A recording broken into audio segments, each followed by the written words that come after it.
So this is Victor, and today I'll be reviewing the Canon EOS 300.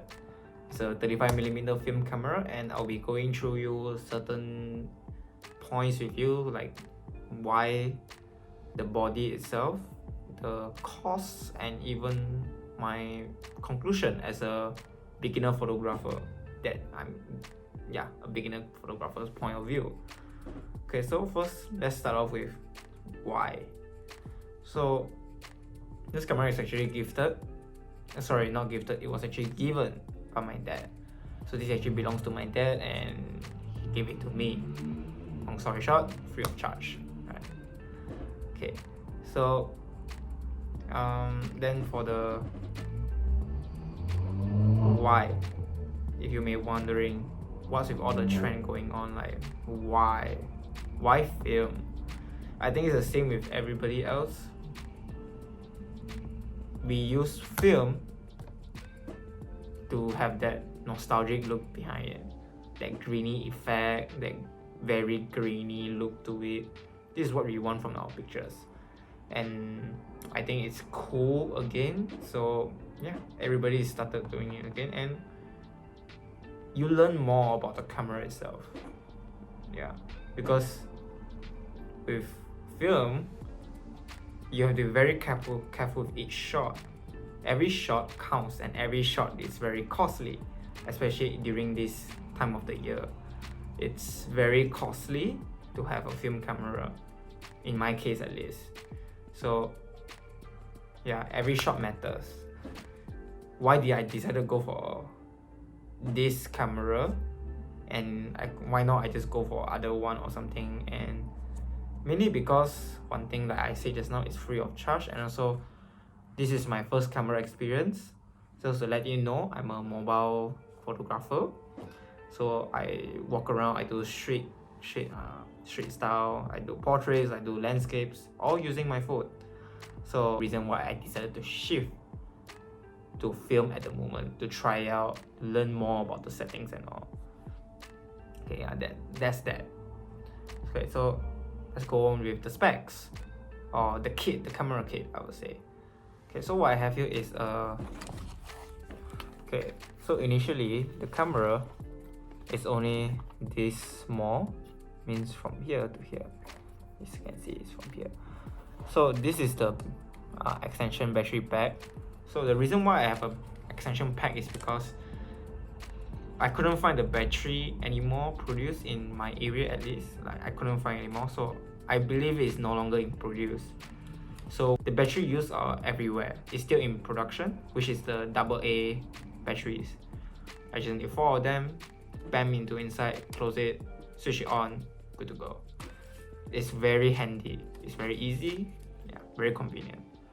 The body itself is, if you may wondering, why does this film camera look like a digital SLR, if you're wondering, mainly because I feel like this is a slightly modern film camera, because it was created in the 1999 or 2000, if I'm not wrong. It was created during that time, and film was already famous in the 50s during that time. So 50 years onwards, I think they started going with digital already.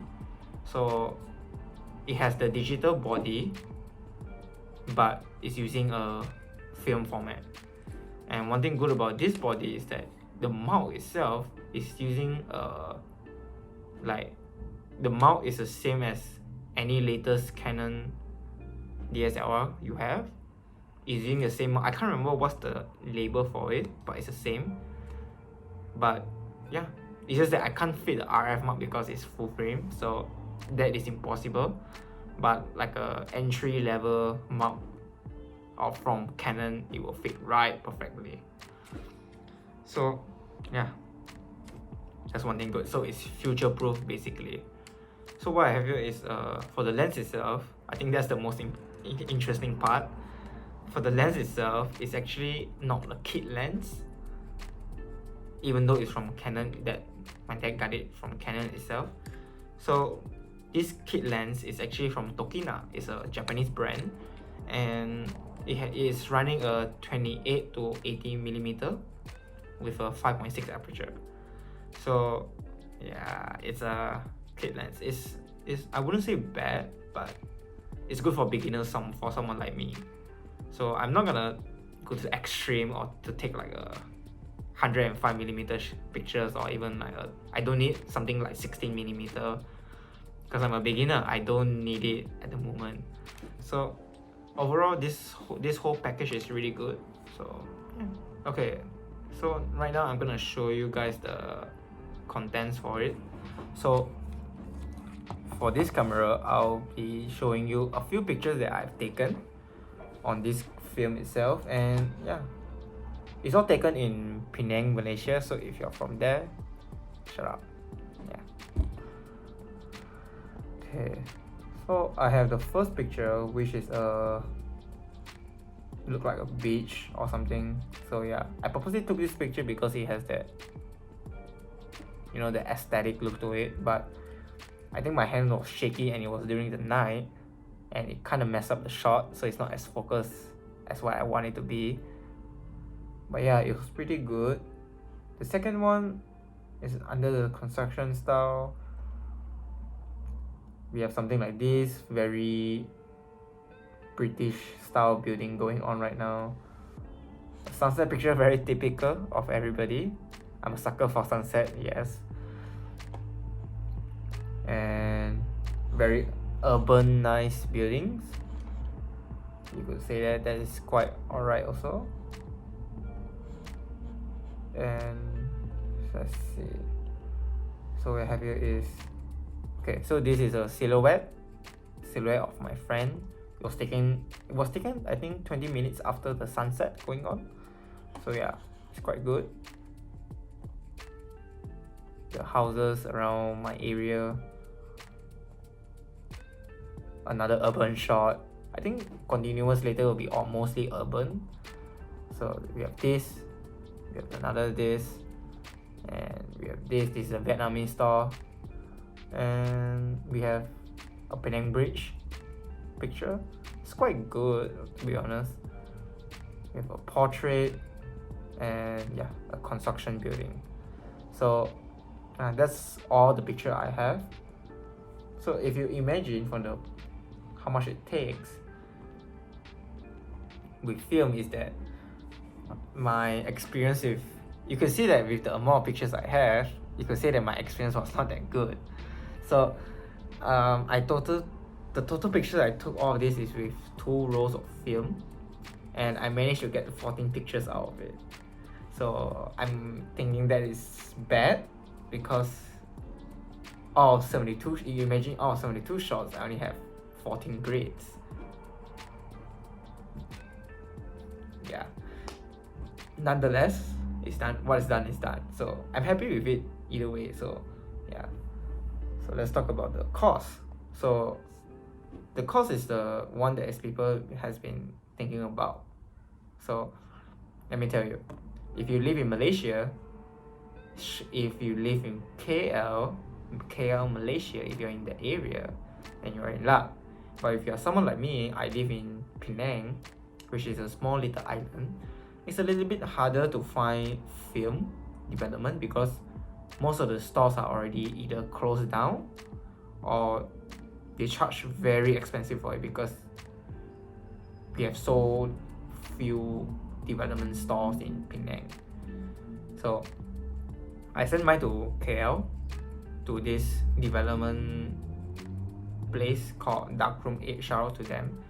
And they actually charge quite cheap. It's only 14 ringgit per roll. So I have 2, so they charge me with the postage and all. It's like total, I think I paid 34 ringgit total, including postage and all. And yeah, so I got it back and all. And for the film itself, I'm using a Fuji Superior Extra 400. I heard people say that that film itself is it's like a novice level film. But yeah, so that film itself is around 30 ringgit. Yeah, I remember. I bought it for I bought 2 rolls, and I remember it was 30 ringgit each. So total I paid 60 ringgit for 2 rolls. Yeah. Okay, so Is it expensive? I would say if you're a beginner, yes, it's expensive. If you're a beginner in Malaysia, yes, it's expensive also. But I feel like it's alright because it's part of the experience. It's like I spend a few money out and I get to try out this whole new experience that I don't think any of you have tried before yet. So it's good to try out. Okay, so this is my final verdict as a mobile photographer switching to film photography. So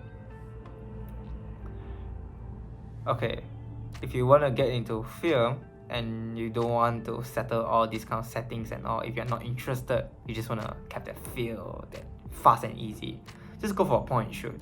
It's one of those small camera compact like the Kodak M80 or something, or M50, I can't remember, or the Canon one. They have a lot of variants, which is like a very small point and shoot, fixed lens. Yeah, it's all fixed. Just put inside a 35mm roll inside, you're good to go.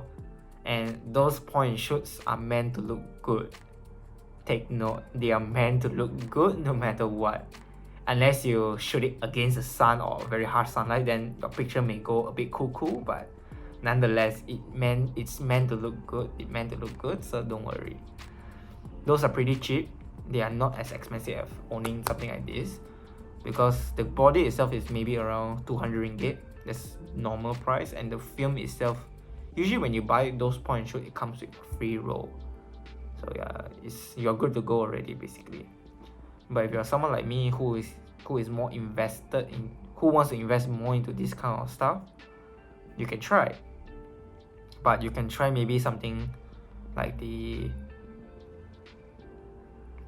one that everybody has been talking about, the Canon AE1, the Canon A1 program or something like that, and the Canon A1. Those are pretty affordable, I would say. You can get it in Carousel for like 600 ringgit or even 800 with a 15mm 1.8 lens, which is really good. A 50mm 1.8, you can do way many stuff, especially portraits, close-up shots and all. With that bokeh effect, you know, it's really good, and yeah, it's really affordable. So would I give other cameras a try if I don't own this? Yes, definitely, because like I said, I've really loved photography all this time, and having the experience to try this out is a one in a lifetime experience, something like that, I would say. And it's very addicting. Once you get it going, you can't stop. So prepare your money. Right? I think that's all I'm gonna say for this video. If you like it or something, stay tuned to watch more. I'll be producing more in the future, maybe when I have more content. So yeah, stay tuned. Right, thank you. Bye bye.